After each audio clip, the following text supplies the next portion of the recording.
You're dialed in to the PullCast, the voice of pulling in the West. Here's your announcer and host, Kenny Eggelston. Well, hello everybody. Looks like we're going to pull this thing off. Sorry if I'm a little quiet. I changed some settings. It's weird. I have to crank this thing up like crazy to be able to hear over the network and over the stream and everything like that. But it maxes out the system when I do a monster truck commercial or something like that. When I yell into it, it clips out like crazy. So if I'm a little quiet, I apologize. It's something that I've been fighting forever. I've turned up every level that I can possibly find without... Let me try that one. Maybe... Ooh, it's getting a little louder right there already. All right, we'll give that a try, and hopefully there's no echo coming across the thing. I think I've got only one audio source open. Let me just talk you all through what in the heck I got going on here on the Pulling Radio Network. Now I just made a boo-boo. I clicked off. There we go. Yeah, okay. Now we're over there. I can see everything. We're rolling. That is good. Well, I'll tell you what, folks. We have got some really exciting news. And check the status of the mixer. Master something. Anyway, I think I've got everything cranked up I can find. But anyway, we've got some really exciting news. As long as I confirm that you all can hear me, which you should, because I got everything. Looks like it's screaming along here. But the most exciting news, and I can't wait. I love it when news breaks on the days of my show, because then I get to be the first one to tell everybody. And it seems like there's a lot of things, oddly enough, that happen on Mondays. So the news comes out, and I get to be the first one on the shows to tell you about it. And this is really exciting. And the timing might be off just a little bit, but let me pull the graphic up here. Some of you might have saw that pre-show there while building up the audience. Yes, the hosts of the Pulling Radio Network are all packing, except, of course, me and I think Tony and James. We're still stuck where we're at. But everybody's getting ready to go to the National Farm Machinery Show coming up this week. The Godfather's going to have his boots on the grounds on Tuesday. He's going up there real early to get set up. And we're going to be not only in Broadbent, but now Wednesday through Saturday, we're going to be at the New Holland booth in the South Wing, booth number 6049. And we're going to pull some driver interviews out over there. Got a lot of people in the industry that's going to be a part of those broadcasts. But yes, we're going to be broadcasting live. Big thanks to New Holland Agriculture for making this possible. They are still approving the official press release, but that should be out shortly. And anyway, yeah, so live broadcast, both live feed and broadcasting over the network. Yes. It is so cool that we're actually going to be in the show. So not only are we going to be bringing recaps and driver interviews and doing some analysis type stuff from Broadbent, but now we've got doing double time. I'm going to be over there at the New Holland Agriculture booth, and big thank you to them so much. That is cool. It's great being over there where the pulling action is, but obviously the farm show is a farm show. It's huge. So it's going to be really cool to be a part of that and in on the industry and everything else. So anyway, for those of you listening on the live stream, just feel free to shoot a message up there to me and make sure that we are coming across, and let us know where you're listening in from. As the graphic says, my guest tonight is going to be our newest host of the Pulling Radio Network, the host of Spinnin and Grinnin. Tony's going to be in here in just a few minutes. And I'll tell you, he has been just an absolute blast. Ray and I were talking about him on Talking Live Pulling. He helped me all day Friday work through a issue on my Blazer that many of you heard about when I got back from Kentucky, and helped me relearn a valuable lesson, which is don't overlook the obvious stuff. So anyway, I'm really excited to get him on. He's not reluctant. He seems to be pretty excited about getting on, but with the marketing as far as a radio show or however you want to look at it, it's the backstory of the individual that is doing the talking to you. You kind of want to know their story, and unfortunately, not one of us, to my knowledge, has a Wikipedia entry about us. So, yeah. So, all right, Brandon Johnston says he's looking good. Crew chief in the house. And so, fantastic. Okay, he's from Colorado, so that's where we're at right now, is in Colorado. But yeah, we're going to be calling Tony here in just a couple seconds. But just to get to know the backstory on him a little bit more, he's kind of told us a little bit about him. He and Katie did the first episode. If you haven't checked out Spinnin' and Grinnin', fantastic show. The guy's got a killer voice, and I'm excited to introduce him to you, which is what we're going to be doing tonight. But before we do, we want to throw out a great big thanks, and rather than listen to me tell you about what we got going on with Pedal to Metal and your opportunity to win a hitch, I'm going to let the goose tell you. The Pulling Radio Network and Pedal to Metal have teamed up to help each other grow and give you an opportunity to own the toughest pulling hitch on the market. If your name is drawn, you'll receive a 2-hitch combo with the Standard 90 and Ghost Hitch, Pulling Radio Network, and Pedal to Metal t-shirts and decals. To enter, go to pullingradionetwork.com, click the News tab, scroll to the bottom of the page, and purchase your chances with credit, debit, or PayPal. The more chances you buy, the better the deal. Act fast. The winner will be drawn on March 25th. The National Farm Machinery Show Championship Tractor Pull will be live on the internet for all to see. FarmShowPull.com is the place to purchase your live stream. Subscribe to each qualifying session for just $40. $45 for the Saturday night finals, or get the mega deal in all sessions for only $150. As part of the pay-per-view, pulling fans will be able to watch from their desktop, laptop, tablet, smartphone, or from a variety of mobile internet-connected devices. Customers will also be able to view their paid content for 1 year after purchase. The filming is complete with replays and score overlays. Be sure to watch all of the pre-pulling action, as the Pulling Radio Network will be live each day before the event, bringing you recaps, driver interviews, and predictions of the 2017 National Farm Machinery Show Championship Tractor Pull.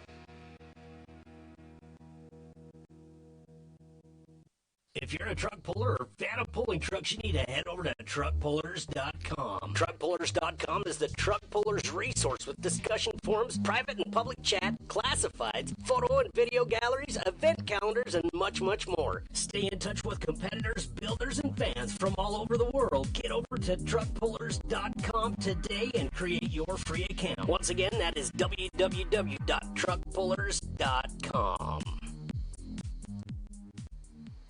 All right, and we are back, and sounds like we got some weirdness going on over there on the app, on the Pulling Radio Network app, or if you're listening on the computer, it sounds like I sound like a chipmunk. Is that what I understand, Tony? Yeah, it sounds a little higher pitched. I don't know. It could have been me. I'm not sure. That's kind of interesting, because I actually did jump over to TuneIn to make sure everything was working, and it did sound just a little bit higher over there. So I don't know, what are you guys on Facebook? The delay on Facebook is a lot longer, so it'll be a couple minutes, but if I sound a little higher pitched, let us know. But there goes your grandiose introduction, though, and Tony. So yeah, we'll just call it entertainment for tonight. We'll just laugh. I like it. Well, the good news is I am recording it. Let me double check and make sure, because we were telling you about those horror stories. Yes, we are actually recording, so we do have this saved. And even if I do sound like a chipmunk on that, and it's my mixer freaking out, then I can at least go in and edit it back down to where it's supposed to be. So we'll give that a try there. I just pulled another rookie mistake. I had my mixer on while we were doing that. So. Or my, yeah, I have fun. I have fun with mine. I got the effects in there, and I can do all sorts of dumb stuff. Gotcha. All right. Well, it sounds like it's that way everywhere. I don't know what on earth, why. Huh. Well, at least the playback will be right, but that's crazy. Yeah, Brandon Johnston's saying it sounds like we're huffing helium. I think I can fix that if everybody will bear with me for about 5 seconds. I think I got a mixer that is getting ready to go the way of the white buffalo, which doesn't make me very happy. So, well, I better not do it. We'll be able to fix it in the recording, so you can go back and listen to it. But wow, that's kind of crazy. That's a new one. Well, remember when in our board meeting that we have on Facebook all the time, I sent you a message and I said, "Man, did you hit some weird setting on your recording because it sounds like you're playing really slow?" And everybody was like, "No, it sounds good to me." And I was like, "Well, what the heck's going on?" And come to find out, it was my computer dragging. And but we have learned now that with this live feed stuff that the equipment that I have is not the fastest in the world, and so it might just be a complete overload on my poor little computer here. That's like, I don't want to play. So we'll see. Yeah, don't feel bad. Mine's my processor's a Core i3, so I'm primitive. Well, that's exactly what I'm doing. So, Yeah, so we're both in the market for a laptop. yeah. Well, I just bought this one last year. That's what pisses me off. But Oh, wow. anyway, shoot. Well, yeah. So anyway, just stick with us, and we'll get it fixed on the playback when you get to go listen to it over on SoundCloud or on the archives. But anyway, so Tony, man, tell everybody. For one thing, I'm afraid I'm going to say your last name wrong. Is it Kosar? Yeah, Kosar, Kosar. Okay, just like it's spelled. I don't know why I was having an issue with that. Most people put a C on it. Oh, really? Yeah, as soon as I tell them my last name before I spell it, they're already putting a C down, and I'm like, no. Well, I'll tell you, this handle that I've got, Eggelston, is kind of a weird one, too. They, Eggelston? No, egg, like you crack, and just like it's spelled, more or less. But anyway, no, I totally understand. But now, where are you from? Tell everybody where you're from. Well, my current location is Eggelston, Maryland, which is northeast corner of Maryland. I'm about 10 minutes from the PA line and about 3 minutes from the Delaware line. And I'm not saying I'm proud of it, but this is where I'm at. Kind of a border town, really. Yeah, we don't have much for boundaries.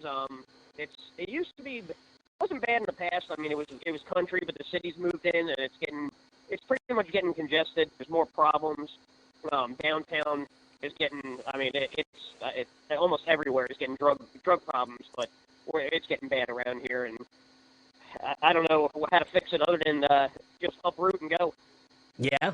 Now, so did you grow up in that area, or you transplant? No, it's transplant. Originally from, and a lot of people laugh at this, originally from a central area of New Jersey, of the farm area. And a lot of people don't believe there's farms in Jersey, but in our area it was all agriculture. Even our county fair, it was Hunterdon County. It was a little town called Ringo's, New Jersey, south of Flemington. It's real small, not much. My grade school was kindergarten through 8th grade. We had 62 students in my class, biggest class in history until now. Oh, and, wow. Yeah, it was farmland. I mean, now it's all built up, but it was all farm at the time. And I moved to PA and resided in PA for quite some years. Went to Owensboro, Kentucky for about a year. I don't know why I moved back, but I did. And then I was up in PA. I met my current wife. She lived down here in Eggelston, and it was easier for me to get a job turning wrenches than her in a banking trade, so I decided to move down here, and we've been here for perhaps 10 years or more. Fantastic. Yeah, that's pretty impressive. The wrenches versus banking. Yeah, I totally understand where you're coming from there. So yeah, I can find work tomorrow if need be. Right, exactly. And I got to point out too that, man, what a big help that was for you when we. And this is a funny thing about turning wrenches, though, is I promise I'm not an idiot, even though I might have sounded like it when we were chatting back and forth. When we were working through my Blazer project. For anybody that doesn't know what happened, my Blazer mysteriously, when I got off the airplane from going out to the Kentucky Invitational, it just decided not to start for me. I wound up having it towed home, a bunch of other crap with it, and I just hadn't had a chance to get out and work on it, nor did I have the right mentality to do it. And Tony and I started showing pictures of what I was working on and everything, and Tony helped me work through that step by step. And everybody asked me, every single person, they're like, well, what's your distributor like? What's this like? And I'm like, I just replaced it like not 8 months ago. It couldn't have gone tits up by now. And you were the only person that like really insisted and said, no, just crack it open. Let's take a look. And so sure enough, I did. Sure enough, that was the culprit. And it was actually that day, as frustrating as it was about that blazer, it just turned into a bunch of fun to work through that deal. Yeah, I enjoy it just because it's a challenge for me on the phone, and I've done it for people in the past. And with me being there with my hands on it, with Bam Slam, I could get stuff done. But over the phone, it's more of a challenge for me on the phone. I like that because I'm trying to figure out, all right, I got to backtrack, figure out what you've done, what you've covered, and then think around the box, and then it's like, oh, wait a minute. You know, it's kind of a, I don't know, I'm entertained by it. I don't want to be mean, but I'm entertained by that because it's just, it's fun. I don't know how else to put it. It gives me something to look forward to, try to nitpick at it and be like, okay, it could be this, could be that. You're over the phone diagnostics and just kind of, plus it's enjoyment to me. If I could get the thing running, that's a score, you know. Oh, yeah. That's score one for the day. Exactly. And that's kind of the funny thing about it is on the other side of the foot, and this is the thing, is you're actually a commercial vehicle mechanic currently. That's your current job, is you work on the big rigs and stuff. And until, I think it was July. Yeah, no, it was the first part of August last year. We were doing an event in Riverton, Wyoming, and we had a day off, and we're sitting there, and the little semi, the AC hadn't been working in it, and they'd recharged it and everything. And I'm like, you know what? I'm going to figure that out. We got some time. Poor Spencer, the driver of it, had been sweating his nuts off all season, actually since we owned the dang thing, for almost 2 solid seasons. And I'm like, let's figure that out. It's got to be something simple because it's like, it's getting cold, but we're not getting any air out of the vents. And it was that exact same thing. It wasn't mine, so I wasn't frustrated. Of course, Robbie Fagundes broke my blazer that I had to figure out that night. But because they had been taking my blazer back and forth to the casino where they were staying, and that's a completely different story for another time. But it was that exact same, it was something that it's like, it isn't super pressing to me if I don't get it figured out, but that just kind of beefed up the determination to get it done. Yeah, as soon as I saw you up there, you know, I put a couple posts up, I'm just like, oh, it's game time. I mean, I committed my whole day, like, this thing is going to run today somehow. and I'm in Maryland, you're in Utah, but we're getting it running. Yeah, it was just so cool to, I don't know, I was thrilled. Like I say, oh my gosh, I was so happy to get it done. But it was the last place in the world I wanted to be. Then we were firing up, it's like, oh, she's trying. And then he said something about flooding. I'm like, hold that pedal to the floor and crank it. And see, I didn't even think about that with fuel injection. I was thinking, well, it's breathing like it's supposed to do it. But it makes perfect sense, even though it is fuel injected. It's not multi-port. It has lungs. And so, that was just a blast. And it was just kind of a bonding for you and I feel like, anyway. Oh, it was just fun. I mean, I enjoyed when you got it fired up. I mean, it made my day. You know, I don't know why, it does. I guess you got to be a motorhead to understand it. I think that's kind of what it is. And like I say, I've helped people through that, but when it's my stuff, I'm angry. I like to consider myself a builder because I get to work on some cool hot rods and stuff, and I like putting a stick of dynamite in something and then just putting it back together the way I want. But when some other engineer, and like I was telling Eric to slap all the engineers that he saw at Toyota that day, when I'm trying to redo something that somebody else did and I'm trying to figure it out, because that's actually how it started, is I was pissed off that there was 3 brackets that they had put the coil bracket underneath. And I'm like, really? How often do you have to replace the throttle cable and the throttle position sensor cable and all this other garbage? But the coil you replace pretty regularly. Why not put the coil bracket on top? And it's obvious that it could have. Anyway, So well, why do that when you can take it back to the dealer and they can get their money? Exactly. And I know that's the answer, but it really, really frustrates me. But that's why when I get to that point, I just start reinventing the wheel. Yeah. Oh, and I just about did. I was like, okay, how can I put this spacer on this and that? And then I thought, sure enough, at some point this is going to confuse the snot out of me when I go to put it back together because I'm going to remember it the way it was, not the way I did it. And anyway, so I let sleeping dogs lie on that. But anyway, getting back on track, tell me a little bit about growing up.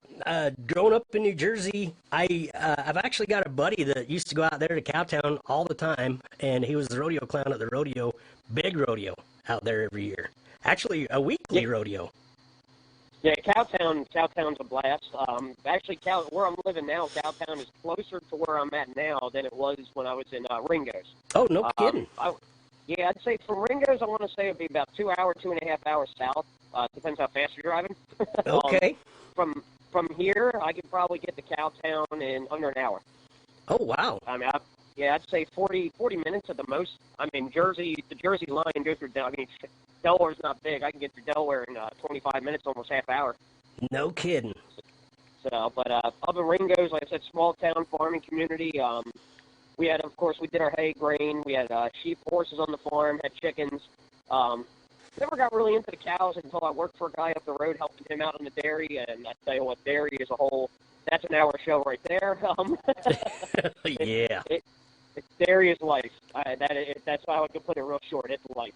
But, yeah. I mean, growing up on the farm was great. And, of course, we had the horses. My dad got into them. And so I just started getting into them. And I didn't ride them that much when I was a kid. I did, but I was too busy playing with my friends and everything else. And we got into four-wheelers, three-wheelers, actually. So the horses went to the wayside. Well, later on in life, I started getting back into them. But I'll rewind real quick. A real quick horse story for you. We had two of them at one time. We had Whiskey, actually three, Whiskey, Token, and we called him Bob. Bob was the ex-rodeo horse. Token was a pinto, and Whiskey a standard quarter horse, and his coat was beautiful. I mean, he looked like a bottle of Kentucky bourbon whiskey. Nice. And we had him in the one back pasture. We used to mow it for hay once in a while, but then we'd switch pastures on him. Well, we had an apple tree back there, and, well, all the apples fell on the ground, and he liked them. Well, one day we went to saddle him up and put the saddle. I mean, he would like to play games. I mean, he'd grab the bring your hat with his teeth, run across the field and chase him. He wanted to play all the time. He was a big baby. Gotcha. And we saddled him up, threw everything on him. I mean, usually he's flipping out. He was calm as could be. Stood there. We're like, what's wrong with this guy? It's like, all right, good day to ride. Well, we got to get on him, nudged him a little bit, didn't move. Nudged him a little harder, didn't move. Gave him a wallop in the sides. He went straight up. We went off. I mean, I was on the ground. He fell over sideways with his tongue hanging out, eyes wide open. We thought he had a heart attack, died. Oh, Called the vet. He was completely drunk off the rotten apples in the back pasture. Yep. Hence, his name was Whiskey. Oh, that is perfect. Oh, Yep. I love it. Yep. I'll never forget that as long as I live. That's funny. That brings back a bunch of memories for me. I've got an uncle that was pure cowboy his entire life. I mean, that's what he did, and he grew up just a little ways away from me. He was my grandma's brother, and when he passed away, we were trying to get his horse in. His horse's name was Whiskey, and we were trying to get him so that we could do, because we hauled him off in a horse-drawn hearse and everything like that, and the poor bugger was good gravy, almost 30 years old or something, so he's all ribs and hip bones, so couldn't really gather him up to go do that. But I remember that horse just so light to touch when I'd ride him and everything. That's cool. That brings back a lot of memories. And this is something that's kind of funny, and we discover this every time we add a new host to the Pulling Radio Network, because Ray and I both grew up milking cows in the dairy industry and all that kind of stuff, got involved with horses, and we when we do these shows, we bring all this stuff out, and you start to see the connection to agriculture that we have, along with truck and tractor pulling, and whether it's animal husbandry or crop husbandry, however, I think that's what you call that. But that's the cool part, and that's why big reason I wanted to get you on the show is to kind of dig back into your past, and then so you got that stuff. Where did the gearhead stuff start coming in? Well, I guess you could say me and my dad were the black sheep of the family. We were the only gearhead, only farmers, only guys who liked tractors. I mean, we pulled them, built them. My dad was always in the hot rods. I got into that. I mean, before my dad passed, I mean, we had a shop full of cars. We had a 34 Ford four-door. a 31 Vicky, 32 Cabriolet convertible rumble seat, steel body. I think there's 11 in existence. 32 four-door in the garage, a 56 Chevy, and a 34 Ford pickup all at the same time. Holy cow. Yep. And then I had my stuff, 76 Camaro, 71 Camaro, 70 GMC pickup, 74 Chevy pickup, all the farm trucks. I mean, we grew up in all sorts of just motor, from horses to farming, motor stuff, hot rod. I mean, it was endless. We always found something to, I guess, waste money on. That's so cool. I love it. You know? And then go ahead. He was in the. I'm sorry. He was. My dad was more into the drag race and old time drags with the old pickups. He had a 34 Ford pickup that was red with flames. And then he had a 36 Ford. Then we got the other 34 Ford. And I'll tell you a little quick story about the 34 Ford, the red truck that was early. I was a young kid at the time. Well, he had it red with flames, typical hot rod. Well, open side shields on the engine. He was driving down the road one day, and the truck was actually on fire. He had a fuel leak. Well, people were looking at, well, I don't know if they were taking pictures, but they're all like laughing, pointing, waving, smiling at him, whatever. And he was just waving. Like, yeah, everybody thought the truck was cool. Well, they thought that it was an effect on the truck, that it was with the flames, that it was really on fire. Yeah, he didn't know the truck was on fire at the time. I mean, nothing really bad happened. He caught it quick enough. But yeah, people thought it was like a cool effect going down the road. Like, oh, it's got flames and it's really on fire. That's the coolest thing ever. It's like, no, it's not supposed to be that way. This ain't good. This ain't good. No, I got the bug. He was into hot rod, and I did a little bit, but then I got into, I had this thing in my heart, I always had this thing for four-wheel drives. He was two-wheel drive, I was four-wheel. Gotcha. So I got into the mud junk and everything else, and then the tractor pulls, one thing led to another to the money pit that I have now. So that's where that came from. It's basically just my dad. I mean, everybody else in the family was, I don't want to say cleaner cut. They didn't get into the grease and the grime. We were the ones to really dig in and get into just stuff. I mean, anything we could think of that we enjoyed, anything outside, garage related or out in the field in the woods. That's what we did. That's cool.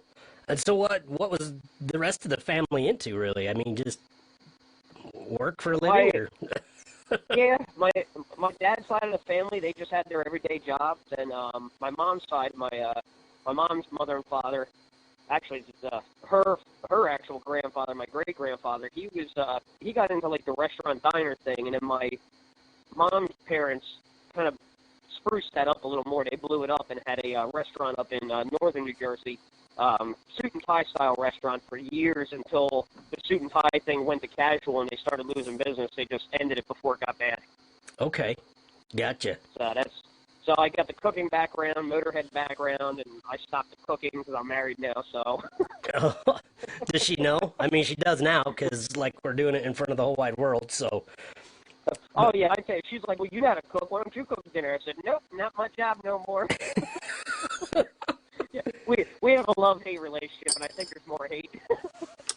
Understood. And I hope, I know one of my ex-wives isn't listening, but that's one of the biggest things that I miss is doing my own cooking after being divorced twice. And there's a lot of benefits to being a bachelor and not having to really worry about somebody else's timeline. But boy, I get hungry. And that sounds really chauvinistic, but I'm not losing any weight, so apparently it's not that big a deal.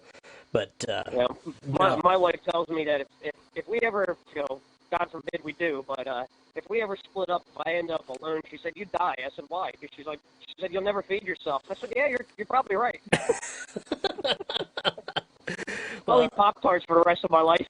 Yeah, exactly. Well, I get pretty grumpy when I actually have to pop something in the microwave. I'm pretty proud of myself yesterday, though. I actually peeled some potatoes and put them in the old pressure cooker and mashed some potatoes and had a couple of hamburger patties and made some bacon serve rolls, the thaw-out kind of things. But, yeah, that was way over the top for me. You can say you went all out. Yeah, that was pretty impressive to actually not have to just boil the water and dump the what do they call them, the potato buds, or yeah, that's usually how I get my potatoes or French fries from a drive-through, one of the two. But yeah, so So I can totally relate to that aspect of it. But I always secretly always thought it would be cool to have a restaurant. But our new the boss's wife, or soon to be, maybe sometime, I don't know, of Little Productions, she had been in the restaurant business for quite a while and said that the profit margins in it anymore, remarkably, are not what they used to be. So no, it's a very, very tight industry and very demanding. I mean, I think about getting back into it to do my own business, and now I think, I'm like, the overhead is what's going to kill you just to get going. yeah. I mean, the actual professional equipment supplies are through the roof anymore. Oh yeah. So it really, if you're not buying into it and just start up, with everything in the building, I mean, you kill yourself trying. I'll bet. Liquor license is the only way you're going to make money, unfortunately. Yeah, and we've learned that obviously we're sort of, Little Productions is sort of not in the restaurant business, but kind of sort of in the catering business, where we do food at our own events, and you kind of get a captive audience there, and you don't let them bring anything in or anything, then they have to come buy your hamburger or whatever. So we do manage to do a pretty good margin on that kind of stuff, but beer, I think Powell, Wyoming, I think was the record that we had. And in a 2-night show, I think we did like 19,000 gross in alcohol sales. And that was a pretty, that's a pretty significant markup on it, because I think we were into those like $1 a beer or something like that, and you're selling them for $5. Yeah.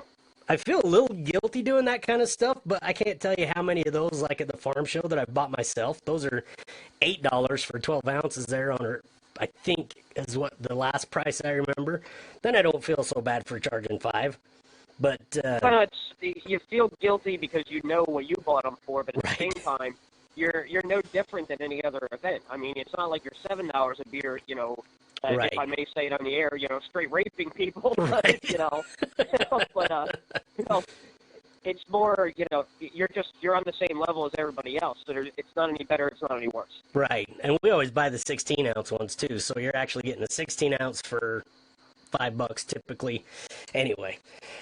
Oh man, I gotta go to your shows. Yeah, I'll still sleep pretty good at night. Well, speaking of that, so we talked about getting into the automotive part of it, but you've spent a little time on the promotion part of truck and tractor pulling, which on this show I tend to I've sort of competed, but more of an exhibition most of the time. So I'm a competitor, and that's the thing that I've yet to point out on the show, is that you are actually a pulling competitor. You have a 4x4 pulling truck, which I want to get into the nuts and bolts of that here in a minute, the temper tantrum. And but you've seen both sides of it from the promotion aspect of it. Have you promoted your own events, or you've just worked with promoters? My one buddy Ray Kaufman, he actually currently runs the one of the sleds for Richard Love, the decision maker. Oh, okay. He has his a little thing he does, the wow, I can't even think of it. He's going to kick my butt if he's listening to this. I feel so bad. Hooked on Pulling. God, man, I'm going to have to smack myself when I go off the phone. Yeah, he is hooked on Pulling, and he concentrated more on antique tractor and all. And okay. I got him down here in our area doing the trucks for a little while with his older sled, which I ran for the antiques for him and stuff before in the past. And me and him kind of got together and put some stuff on, worked together where, get the registration going, try to get it out there, advertise. I wrote the rules up for him for all of his truck classes, except for the diesel. That's not my thing. But Gotcha. All the gas rules, it got all that covered for him. And when it was going on, we worked together really well of putting the event on safety aspects, crowd control, everything else. And I will say it is a lot of work. I mean, it is a bear of work that people don't realize that you put into it for the little bit of money we make, and we don't pocket a lot of that. I mean, that money goes into the next event. you right. know? Yeah. But it is it's a hard job. You got to really know the sport in a sense. I mean, you don't have to know how to operate the vehicles down the track, but you need to know how the event is going to take place to put this stuff on. I mean, it's not everybody thinks they can do it, and it's not a task. And I'm not saying I'm the greatest by no means, but it is a thought out, engineered process that you have to make everything flow, and it's a job. Well, and I'll tell you, I'm guilty. Just being hired help. Before I actually got into being a part of the production company itself. But just being the announcer, I would show up to places, whether it was a rodeo or a motorsport event or whatever it was, and I would look at all the people in the stand and go, okay, you know what, they're charging $5 a head or $10 a head, whatever it is, and do the math in your mind and go, they made a killing. They could probably afford to pay me a little bit. And then now, being in this part of it, doing it every single weekend, and we have to put on a lot of shows just to get the volume that we need to do it. But on average, like monster truck shows are pretty expensive to insure. But I mean, on average, we're spending $3,000 to $5,000 a week in insurance before we even got the venue rented or anything else. And that doesn't matter if it's our show or a fair show or anything else. So. But the insurance is mandatory, and it's one of the bigger expenses of putting the event on. I mean, you got to have it. I mean, if you don't have insurance, nothing's going to fly. Yeah. And you're looking at minimum of $1 million coverage. Exactly. And now, see, they're getting ready. A lot of the places that we're going to that we're finding out now are changing that. It used to be the $1 million bond or whatever because there was a federal law in place that said that somebody could only sue a county venue for like $1 million or something like that. But now, this actually started 3 or 4 years ago, but some of the facilities we go to are actually requiring that $2 million insurance policy with a $5 million bond tacked onto it, and it's quadrupled what we pay in a premium. So wow, yeah, and and that, believe it or not, by volume that'll start to come down a little bit, just because typically the first 2 shows that we had to do that with were the first facilities to do it. Because, and basically the reason that they did that is a lot of facilities are owned not only by the county but the city, and so they're like, well, there's 2 entities here, so technically they could come after us for $1 million each. So that's where your $2 million cap comes from, and it was, yeah, I read it. The law is that they were entitled to only that $1 million, so it would be $500,000 per entity that's involved with that facility, but they're not seeing it that way, I guess. And some of the places, I think, just don't want us coming in there. It can be that, or a lot of it can be too. When you look at the way a lot of lawyers are nowadays, and I'm not one for lawyers. Me neither. There. Especially being you could have a law saying that they can only get $1 million, but there's going to be that one lawyer that's going to manipulate something and find a loophole to where you're shut down. Yeah. I mean, it's horrible anymore. I mean, nobody can be satisfied with just, hey, cover expense, here's a little bit of icing on the cake. No, we got to have everything. We got to have the cake plus the bakery. Right, and that's the tough part about it, too, is that you run into somebody, and we had a promoter out here that I really wondered if he was, and I don't know how you could get away with it, but other than we looked at that certificate that we give the fairgrounds or wherever we're putting on the event, we looked at that, and it's like, okay, that's all they're asking for, and I don't know if they're calling the insurance company. I don't know, but it's like we could forge that thing in a heartbeat. Not that we would do that, but we were looking at it going, man, you could, if they're not asking more questions, if they're not calling your insurance company, and that's the thing that we really started doing when somebody else came in, and we'd get calls about other promoters, and we'd just say, well, are you in the habit of calling the insurance company once you get the bond to ensure that that's actually a policy? And they're like, well, no, we never thought of that. We get the paper and we're thinking it's good. And we just says, well, if you have a concern, call that insurance company, call the number on the form and verify it. And all it's going to take is one person one day to forge that, and there be an issue. Yeah. And then it's going to be, then everything's going to tighten up. I mean, you know it as well as I do. Exactly. And so that's basically what we kind of started looking into. And then, but like you say, you get a crooked promoter somewhere that's going to cut corners, that's going to do things wrong. And it's not just that guy, it's the lightning rod that kills the event. Whether it's monsters or truck pulling, and we've all seen that kind of stuff. But it's kind of a good, I don't know, it's a good practice to get into, in my opinion, to make sure that if you're in charge of a venue and you happen to be listening to this, don't just take that paper for granted. And we encourage them to call on us first. You know, and a lot of the pullers, you know, and people that are in the events too. I mean, me as a competitor also on the other side of it. You know, we always cringe and cry and complain when we got to spend more money on safety equipment. Yeah. But it's not usually the event or the promoter of the event that's making these rules. A lot of times the insurance companies are forcing it. Oh yeah. One of the big ones that popped up just in the past 2 years, wheelie bars on antique tractors. Every antique tractor guy, I mean, I won't say everyone, 50% threw a fit because they had to put wheelie bars on their old farm or their John Deere, their Alice Chalmers, in order to pull at an event. Well, it's not us. The insurance company is stating it as such, and this is what we looked up, where as soon as that tractor hooks to the sled, it is no longer, in the eyes of the insurance company, a farm tractor. It is now a pulling tractor. Yeah. And they put that in there. I mean, they added that to the insurance policy to where, you know, I'm sorry guys, but we have to follow this standard. If something happens, you get hurt without the wheelie bars, we're all done. Yeah, exactly. You know, and they have to understand that. And the guys, it takes a while. We all blend in after a while. We just accept it. But that initial hit, we take it to heart. Yeah. You know? Yeah. Oh, absolutely.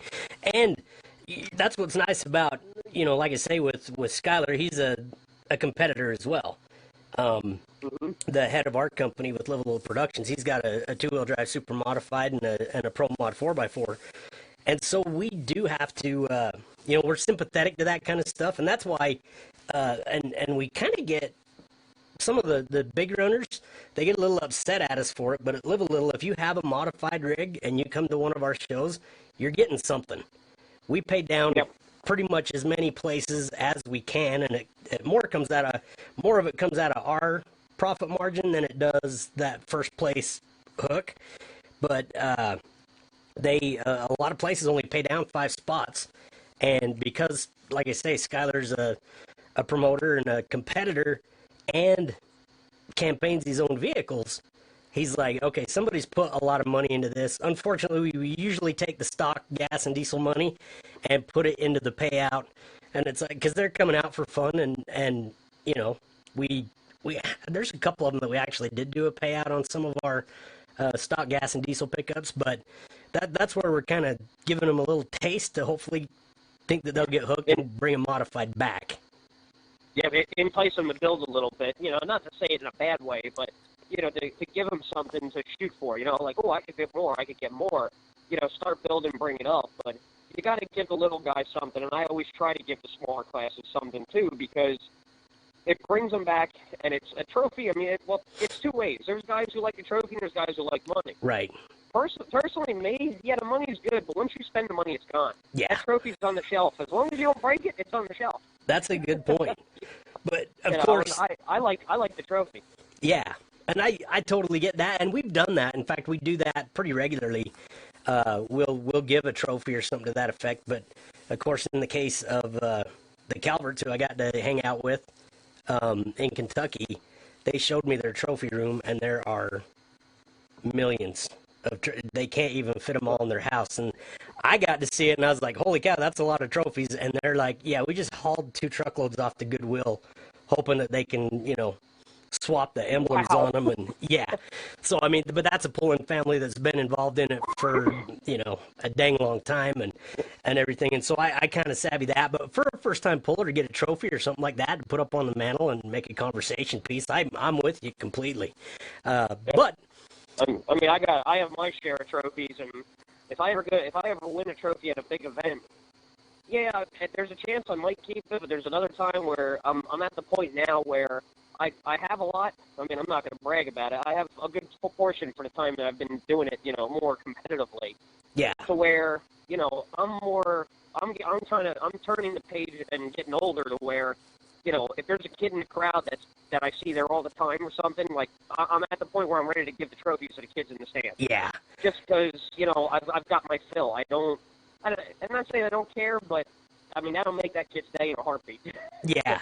Oh, totally. And you know what? And that does a lot for the sport. And whether that kid grows up to pull or not, probably to a certain degree, the more important part is you're guaranteeing that kid is going to grow up and want to share it with his kids. And whether he's buying a ticket or whether he builds a pulling truck or tractor, he's going to come back. And that is a cool move that we love to see, that kind of stuff. We love to see the drivers interacting with the crowd, and it's easy with the monster truck guys, but we've had this conversation 1,000 times. Getting some of the pullers to go and interact with the crowd is sometimes kind of tough to do. That's not what they're there for. They're just very, very competitive and not into the social aspect of it, I guess. But it's a critical part. Yeah, see, I'm a goofball. I'll do anything. If I got to jump out of the truck in the middle, like stop in the middle of the track, jump out of the truck, jump in the stands, give somebody a hug for no reason, find the fattest guy in the stands, give him a hug, I'll do it. I don't care. That's so cool. It doesn't bother me a bit. I can make a complete idiot out of myself, and I'll sleep just fine. Well, and that being said, Ray, we were discussing this on the Talking Live Pulling the other night. But have you grabbed a mic before? Have you done some announcing? A handful of it. I haven't done anything at any kind of big venues. Mostly are smaller brush pulls. I've helped out. One a blue ball. I wouldn't say it was the first one, but one of the ones I really dug into deep. Blue Ball, Pennsylvania. It's a Amish Mennonite type area. That's the type of people that live up there. Lancaster County has a lot. Nothing wrong with the people at all. I'm not saying anything bad, but they're very, very hard to warm over. Gotcha. They have they're an elite group. It's like the Amish. They have their group. You could talk to them, but you're never going to fit in. Gotcha. Well, that's what comes into our stands to watch the tractor and the truck pull. Well, I had my stock truck when I had it up there because the blue one was down at the time. And I pulled it, and the guy Ray with Hooked on Pulling, he asked me, he's like, look, I got stuff to do. Could you announce for a while? My announcer didn't show up. I said, yeah, I'll grab the mic. And he's just like, just take it easy because he knows sometimes I got a bad mouth. So, especially with that crowd, it's very church-oriented. Yeah. You have to be careful. So I'm like, all right, I got this. I could do it. Well, a lot of times the people, they just sit there. They're very... I don't want to be mean about it, but they're bland. They just sit there, they watch, they enjoy their day, that's it.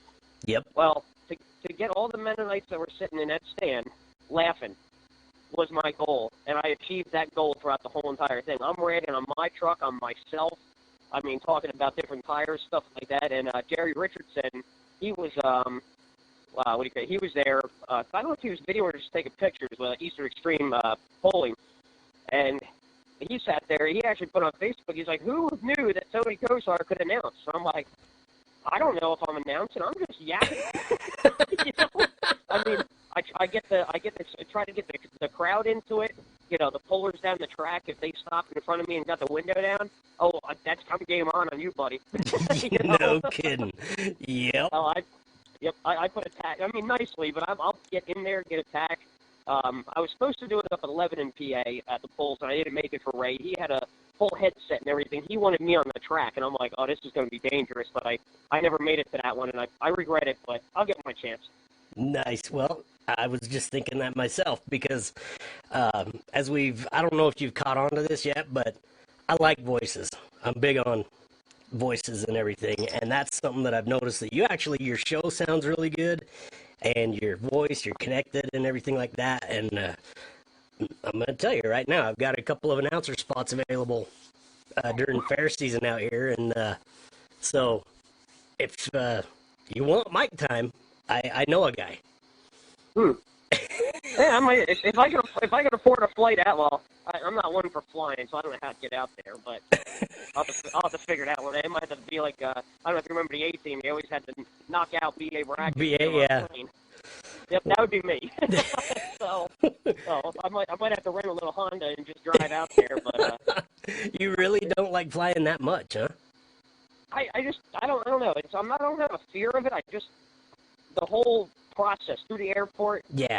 Like, I don't even like going to the store, to Walmart. Yeah, I let alone gotcha. go through the airport, And then I know I'm going to be the guy that they're going to have the FBI looking at, because when they lose one of my bags, all hell's going to break loose. I'll tell you what, on some of those deals, I've seriously thought about it. And actually, when I went out to Kentucky, had I had a little bit more time, I would have FedExed my luggage. Because I understand, I mean, by the time I got out there and back, the company Frontier charged me $40 each time I checked my bag, so that was $80, and I'm pretty sure that I could have shipped it out there and back for that amount and felt a lot better about it. So they had so many delays that I was like, oh boy, this is going to be an amazing feat if they actually get my luggage back out there. So you ever see the movie Meet the Parents? Yeah. No, that would be me sitting there going bum bum bum bum bum bum. My wife will be hitting over there. What are you doing? She's like, I don't have bail money. She tells me all the time. She's like, you're really going to that truck pull? She's like, yeah. She's like, well, I can't go. I said, so? She's like, I am not bailing you out. I said, nothing's going to happen. Just take it easy. I have a rough pass. I have a rough pass to the sport. Hence the truck's name. You'll hear it. Tuesday's show, I let it out of the bag, but the truck's named Temper Tantrum, and I didn't name it. Oh, really? My fellow pullers named the truck for me. Oh, really? So I mean, I've calmed down a lot over the years, but yeah, that wasn't my idea. A little teaser for Spinnin and Grinnin coming up tomorrow night, then.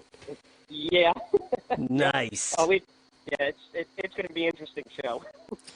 I love it. Well, and by the same token, that was kind of fun for me when you lost your experience and what it's like to be a Pulling Radio Network host when you lose a bunch of files on your computer. Your computer helps you organize stuff to the point where you can't find it. So Yeah. you about lost that Tuesday show, actually. Oh my Lord, you have no idea. I was out of my mind. I mean, I was about ready to have to go buy a computer. And Ray and I were sitting there going, no, it's there. It's there. Keep looking. It's there. We've done this. It finally showed up. I mean, it ended up in a recycling bin. And I'm like, that's all I so did was crazy. save it. How does this happen? I just about lost it. I mean, they were ready to put me in a straitjacket. I can only imagine. I totally understand that, and I've pounded my head against the wall on that kind of stuff so many times, and just out of that same frustration, that's where I was like, my computer for some reason started moving things where I did not want them, and I'd go to try to play it. I could click on the one file, but because the data files were in another folder somewhere, it's like, can't play it. Ugh. Yeah. It's like the computer. It's like spell check on your phone. The computer thinks it knows better. Oh yeah. Don't get me started on that. That's a whole nother show in and of itself, right there. But believe me, it's like politics. So we're just about to the top of the hour. I just want to check. So a little bit more of the story of Temper Tantrum is going to come out. Just really quickly, tell everybody what class you pull in and about your truck, which I love, that body style of truck and everything, and what class you're in, what it resembles maybe to the rest of the country. It's still a steel body truck. It's a door slammer. I don't have a lift body on it yet, but it's I pull in the mod and pro mod class, or the mod 4-wheel drive when I run with PPL, which I'm not a PPL truck, but I just play with them guys. Okay. Still a small block truck, so I mean I'm not even I will be, I hope, in the future, but I'm not even 400 cubic inches just for portability. Them guys are 650. Yeah, they're 650. So yeah, there's not much of a battle, but it's a good group. Draw bar hitch, I go between DOT tire and cut tires, and I cut on myself because of portability. That was a learning process, let me tell you. Understood. But But it's more or less, I mean, cut up. I mean, my truck's got a lot of history. I mean, I could go into it deep. It would take me 45 minutes to describe the history of this truck. But it's been a pulling truck for years, and I found it in the weeds and brought it back to life. It was hacked up pretty bad. The firewall was all hacked up. I had to make panels, weld them back in, and it's running and it's pulling, and it's beating big blocks with a small block, so I got no complaint. That's awesome, man. That is way cool. That's what I'd love to do is have you put that thing on a semi and send it out here and let you run a season with us one time. Heck, if I could do that, I'd just haul it myself. How far west have you been? Have you been out here before? No, I've never been that far. When I drove truck, furthest hauling farm equipment I was about central Iowa. Okay. And that's about it. I never got into the next set of mountains yet. Cool. Well, we'll have to find a way to get you out here some way, shape, or form. I think that would be a hoot and a half. I showed my wife the picture of your backyard with the mountain range behind it, and she dropped the jaw. Let me put it that way. Should I start looking for banker jobs out here? Well, I don't know. I got my truck's a gas hauler, so I don't know if I'm ready for the hills yet. I can't justify that diesel yet. They're just so darn expensive. Oh man. Well, have you seen mine? No. I'm into it. Well, the initial cost of it, mine's a 1991 Cummins. First gen. You got the, yeah. But it's intercooled, so it's a 91 and a half technically, so it's intercooled. And like I say, $3,500 was the initial cost. I think I've put another, maybe not including tires, I probably put another $1,500 into it. And average last year, I'm trying to think. I can't remember, but I drive real careful, real gentle with it. As I say, you're not too bad into that. That's cheap. I mean, yeah. I'm looking at the Duramaxes that are 30 plus, and I can't justify spending $30,000 on a truck. Yeah, I just can't do it. Well, the funny part about it is I'm pretty sure I could put that truck up for sale right now because I don't know what it was, but they were a dime a dozen for a little while there when I bought mine. Like I say, that was a good deal I got on it. I know, but. Now they're wanting for one in not as good a shape as mine. They're trying to get $6,000-$7,000 out of here, and and mine's. I mean, just put a bed stack in and make it smoke to get 10.5. That is so true, so true.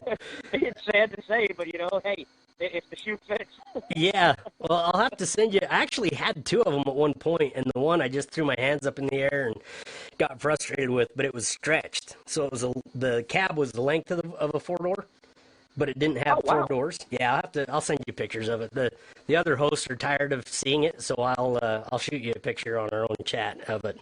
Yeah, I gotta check that out. Yeah. In fact, if you go to my Facebook page and look at new rodeo rig, you'll see the whole process that I went through with it. And I had a bunch of hours into the bodywork of it, and I welded over the windows that the stretch company had put in it. And as soon as I went through, and I used Duraglass, and I didn't have a lot of Bondo on it, but I put all those hours into it, and I drove into this parking lot, and it twisted the frame, and that thing just kind of like wrung out, and it cracked all of that stuff I put in there. So I was like, okay, you know what, time to cut my losses. And now I regret it. And the guy that bought it from me shows up at all of our pulls, and he's like, hey, you want to go for a ride? I'm like, get away from me, because I want that truck back so bad that it's killing me. But anyway, so we'll have to do that. I don't want to kill all your. I know you're running out of time here, but I know that a lot of guys out your way don't know anything of me or not, but if any of your four-wheel drive guys out there need help, like getting into stuff or whatever, the radio show is taking up a little bit of my time, but I'm doing more. I'm fitting it in. But on my Desperate Measures page for the polling team page on Facebook, every so often I do a little section on like equipment, like safety stuff. I've covered the master key disconnect for guys who have trouble wiring, the relay switch for your starter interrupt and your backup light switch on the older trucks that don't have a factory neutral safety switch, things of that nature. I've been going over a lot of safety stuff on the page, just trying to help people in a build, like that it's not that hard to entice them that, you know, you can do it. You don't have to have an electrician. You don't have to be a master mechanic. You know, all you need is basically we got to stop hiding our trucks, hiding our tractors. Yeah. We need to help one another out to grow the sport, to get more pullers in it, and that's the only reason I'm doing it. And I don't really care who sees what's in the truck. If you take my setup and run with it, I really don't care. You're going to see it at the track anyway. That's fantastic. So, you know, take it for what it's worth, put it in your truck, and try to make it happen. I mean, try to get people out of a bind. That is cool, man. That is very, very cool. I'm glad you brought that up. And you know what? We've got to do this again. I think we need to have you come back on again. And I'm glad everybody got a little bit of a snapshot of who you are and where you come from. And I know every single one of us, and Dave was the first one to get real vocal about it, but every single one of us on the Pulling Radio Network, we listened to that first show and we were just like, okay, this guy fits. This is... That amazes me. No, man, it was awesome. And we're just thrilled to have you on board and looking forward to a long relationship, and welcome to the frustration of trying to crank out a show every week. Yeah, it was 2 o'clock in the morning when I walked in the house last night. Been there, done that. In fact, I'm getting ready just because the busy season's getting ready to start for me too. I was going to send over a bunch of archives, and I'm going to put a little leader on it going, hey, this is a replay from back in 2013 or whatever, on some of those early shows that I used to do the exact same way that you did. And I was so critical about them. I tried to handle every single one of them like it was a commercial. And yeah, so I edited every breath, every little hiccup, all this other stuff. And that's how they got me to go live, is Ray's like, man, I just go down there about 10 minutes before the show, turn everything on, do the show, turn everything off, and walk back up. And I'm like, are you kidding me? I'm 6 or 8 hours per show. And yeah, so yeah, that's why I'm kind of dreading it, but I'm, you know, just like a little nervous on it, but to hit the live thing, and I'm hoping to do it at some point. I'm just afraid of them sidetrack guys. Oh boy. Yeah. Well, and Andrew wanted to hack the show tonight, and I was like, well, good luck, because I am not that fancy with my phone. I just barely got it set back up to where I could do phone interviews again. And because for, I don't know, it was almost a solid year I fought with this piece of equipment that I can't remember what, if you were to buy it new, it was about $500 or $600. And I got it second hand, but I could never make it work. It just always sounded really horrible. And it was supposed to separate what you hear and what you say and make it really good studio quality for the phone call that you were having, because I was having issues with running anything with a phone line into my mixer. So, but then I found this cool little piece of equipment called an iRig that me and the Godfather utilize a lot for doing live feed videos and all this other stuff. And I'm like, I'll be dang, there's a $15 piece of equipment out there that does exactly what I was trying to do with this expensive one. And the difference is it works, but guess what? It does not work with this new phone that I just got. So anyway, so we're just... I've got the iPhone. I tell you, it's pretty, for what we're doing, the iPhone's probably the best thing to go with. Yeah, and I hate to concede to that, but I'm starting to think you're right. Yep, So... I mean, that little microphone thing I got plugs into the phone. I can walk up and down the track, record, go up to guys on the tractor, whatever. It records it in the phone. I can patch it right into my computer. Boom, show's done. Nice. Very nice. So, the iPhone's got a lot of options. Yeah, I might have to, I don't know. I don't want to say it out loud, but of course, I'm stuck in this one for 2 years now that it, and of course, I had it for way too long before I found out that it didn't work with the iRig, so anyway. You know how you fix that problem? Throw it against the wall. No, when your 2-year contract is up, Mm-hmm. if you want an upgrade on the phone, I buy them off the line, refurbished. Like, I'm still on an iPhone 5. I haven't got the 6s and stuff. They're just too expensive. Nice. The iPhone 5, I buy them refurbished offline. I hook them up in my Verizon account, and because I didn't upgrade the free phone through them, I'm not wrapped into a 2-year contract. So I'm like a free agent because I keep buying refurbished phones. Very cool. Yep. So I can drop them whenever the heck I want. I might. Well, and that's kind of what I did that actually for, I think I was almost 4 or 5 years into that kind of a thing that had unlimited data and everything, and then I realized that they were starting to cut my cinch on how the data worked and everything. I don't know if it was just the phone getting outdated or whatever, but I kept insurance on it, and broke a couple of them, so I was able to keep going with I think it was a Droid Razor Max or something is what it was called, but got away with that for a little while, and then it was like, okay, it's just time to upgrade and get some of these new features. But it comes at a cost. yeah, totally. And sanity is one of them. So, yes. And of course, when I finally did that, I get one that I got the exploding one.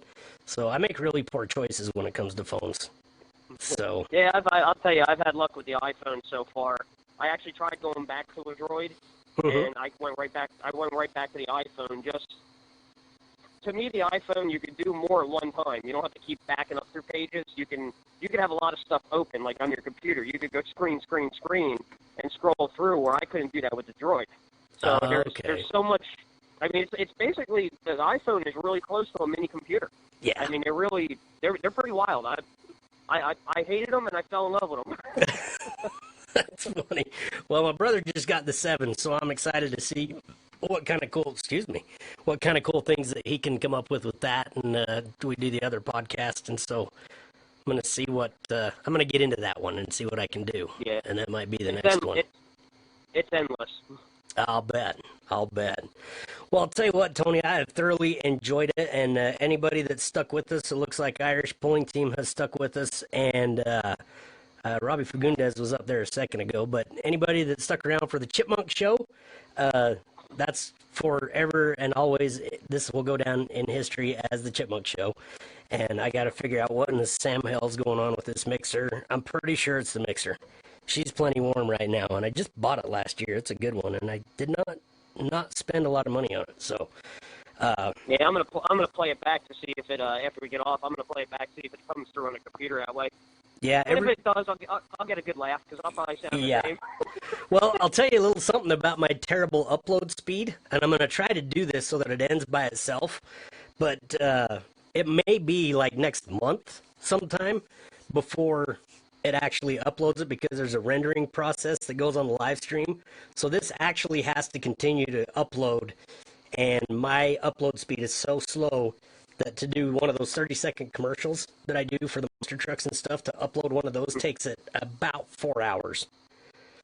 So Wow. an hour-long show, I'm not sure. That's why you actually can't go back and find any of my archives, but we are looking into remedying that. I just got to get into the season a little bit more, and hopefully they don't cancel any more hill climbs, and I'm going to switch internet providers and get the fastest one instead of the slowest one. So, But here's a quick fix. Anybody out there who's still listening to this show at the moment or in the future, feel free for a GoFundMe page for the PullCast and Spinnin and Grinnin, both shows. GoFundMe page for better internet provider. we ought to do that. That's a brilliant idea, because people have told me a time or two that it's like, man, we really want to see your show here. We want to hear it there, or whatever. And I'm like, well, yeah, I live in the sticks, so I would like to be able to do that, but I can't. And you never know. Somebody might put a couple bucks towards that. Man, so, anybody want to sponsor, feel free. I'm all for it.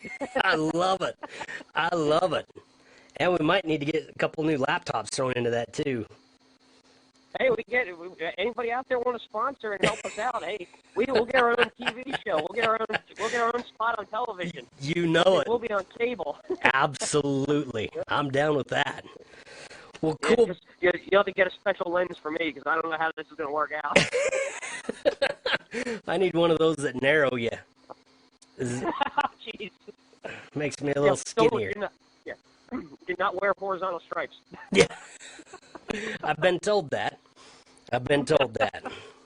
So, all right. Well, Tony, thank you so much for being a part of this, man. I'm excited about what we have in our future, man.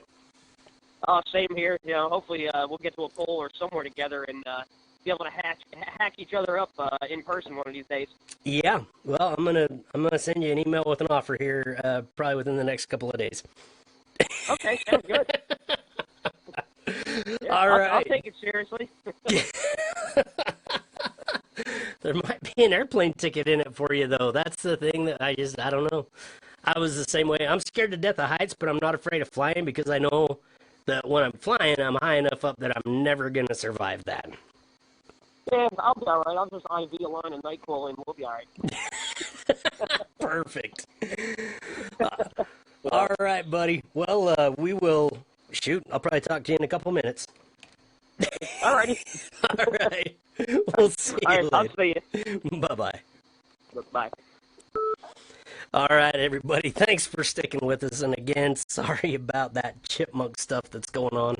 I apologize. I swear. Everything ran really smooth up until we decided to try this live stream stuff. I don't know if that's the issue. Actually, it might be a setting. I don't know. I have no idea. But we're going to try to fix that. On the playback, I guarantee, even if it recorded it in chipmunk voice, I will be able to fix it, and I'll go through and make some adjustments. So if you couldn't handle the chipmunk sound on the live feed or on the app, I will get it fixed so you can check it out on SoundCloud. Thanks again to my guest, Tony Kosar from Spinnin and Grinnin. Just a delightful member of the team. I'm looking forward to a happy future with him. Again, don't forget to check out the Pulling Radio Network crew this week at the National Farm Machinery Show. Not only will they be in Broadbent Arena, but they will be at the New Holland booth, booth number 6049. That is in the South Wing in Louisville. Now I'm getting that little buzz again. I think it is my mixer overheating. So make sure and check that out. Live feed stuff will be happening. If you can't be at the farm show, make sure and check out all the live feed on the Pulling Radio Network Facebook page right here on the network. And in between those events, if you go over to Carl's Cycle sells. It's actually carlcycle.com. This weekend we'll be in Afton, Wyoming with the Rocky Mountain States Hill Climb Association. That's where I'm going to be announcing from. And with that, I think we're going to call it a night. On